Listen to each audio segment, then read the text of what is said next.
कांग्रेस और इंडी गठबंधन का हिडन एजेंडा, छुपा हुआ एजेंडा है कि एससी, एसटी और ओबीसी का हक छीनकर मुस्लिमों को देना। कांग्रेस कहती है कि देश के संसाधनों पर पहला हक मुसलमानों का है, जबकि प्रधानमंत्री श्री नरेंद्र मोदी जी कहते हैं कि देश के संसाधनों पर पहला हक गरीबों का है।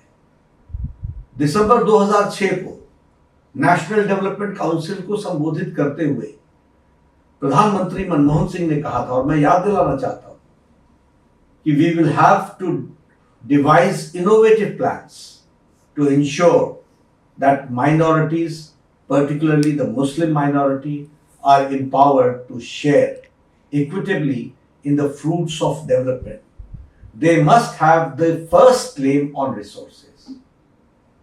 मनमोहन सिंह जी ने यह बयान गलती से नहीं दिया था, बल्कि जानबूझकर दिया था, क्योंकि अप्रैल 2009 में फिर से मनमोहन सिंह ने मुंबई में प्रेस कॉन्फ्रेंस के दौरान एक प्रश्न के जवाब देते हुए फिर अपने बयान को सही ठहराया और कहा कि माइनॉरिटीज का, खासकर मुस्लिमों को प्रायोरिटी मिलनी चाहिए और उनको संसाधनों, देश के संसाधनों पर पहला हक होना चाहिए।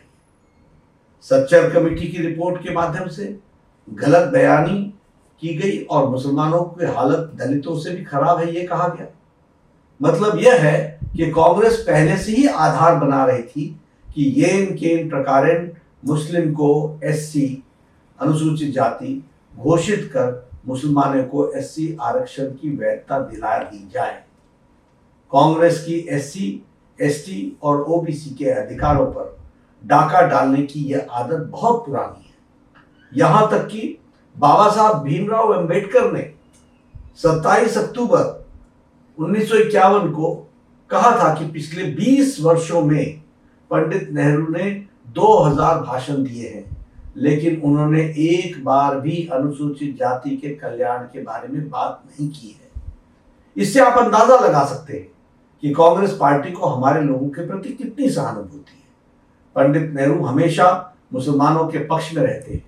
मैं नहीं चाहता कि मुसलमानों की उपेक्षा हो, कदापि हम नहीं चाहते कि मुसलमानों की अपेक्षा हो, लेकिन मैं यह जरूर चाहता हूं कि मुसलमानों को अन्य समुदायों की कीमत पर अनुचित लाभ नहीं उठाना चाहिए। जिन्हें अधिक सुरक्षा की आवश्यकता है, उन्हें ही लाभ मिलना चाहिए।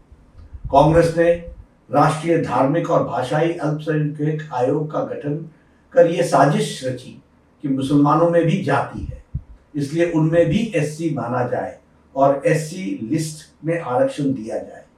कोई एससी अगर धर्म बदलकर मुसलमान बनता है तो उसका एससी दर्जा बना रहे। साथ ही ओबीसी के 27% से 6% काट कर मुसलमानों को आरक्षण दिया जाए। कांग्रेस ने कोर्ट के कानून को बदलकर एएमयू, जामिया मिलिया जैसे संस्थानों में एससी, एसटी, ओबीसी रिजर्वेशन को खत्म किया। 1981 में कांग्रेस ने एससी, एसटी और ओबीसी के रिजर्वेशन को छीनने के लिए अलग एएमयू अमेंडमेंट एक्ट 1981 लाकर कोर्ट के फैसले को बदल दिया। कांग्रेस सभी जातियों को ओबीसी यानी सामाजिक और शैक्षणिक रूप से पिछड़ा बता रही है। कांग्रेस ने आंध्र प्रदेश में 4 बार मुस्लिम रिजर्वेशन को इंप्लीमेंट करने की कोशिश की। सुप्रीम कोर्ट के इंटरवेंशन के कारण कांग्रेस सरकार इसे लागू नहीं कर पाई। 2009 में लोकसभा इलेक्शन में अपने मैनिफेस्टो को कांग्रेस ने जॉब और एजुकेशन में मुसलमानों को नेशन वाइड रिजर्वेशन देने की प्रॉमिस किया था। कांग्रेस चाहती थी कि ओबीसी रिजर्वेशन के अंदर मुस्लिम के लिए अलग से सब कोटा हो। 2011 में यूपीए 2 के दौरान माइनॉरिटी अफेयर्स मिनिस्ट्री ने ओबीसी कोटा के भीतर 8.4 सब कोटा का प्रस्ताव रखा, जिसमें मुसलमानों के लिए 6% रिजर्वेशन शामिल था।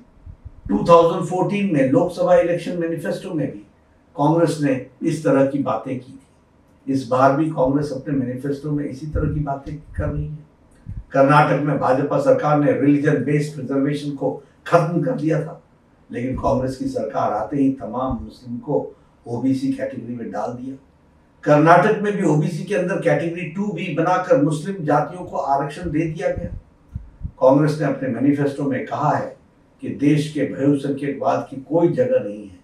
मतलब उन्होंने एससी, एसटी, ओबीसी से सख्त नफरत है, क्योंकि देश में बहुसंख्यक आबादी इन्हीं गरीब लोगों की है। इन्हीं वर्गों की है। ये कांग्रेस का मैनिफेस्टो है और ये कांग्रेस का इंटेंशन।